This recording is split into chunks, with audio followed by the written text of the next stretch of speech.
এই হলো Taiwan red. Taiwan red এই আমের নাম। এটি একটি লেট ভ্যারাইটির আম। এটা কিন্তু কাঁচাও মিষ্টি হয়, যেটা দেখলাম আমি। আর পাকলে পরে তো মিষ্টি হবেই। কালারটা দুর্দান্ত হয়েছে। আমি আমার মামাকে এটা খাওয়াচ্ছি। এই দেখুন, একটা টুকরোটা আমি খাওয়াচ্ছি আমার মামাকে। দেখি কীরকম।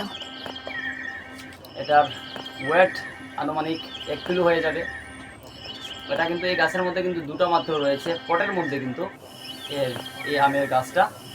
আর এই কালারটা দেখুন, দেখুন এই জায়গার মধ্যে একটা জিনিস আমি দেখাচ্ছি, ফেটে গেছে। এটা কিন্তু ওভার পেকে গেছে, হয়তো ওভার পক্ত হয়ে গেছে, কিন্তু এটা যদি 2 দিন থাকতো তাহলে কিন্তু অনেক বেশি।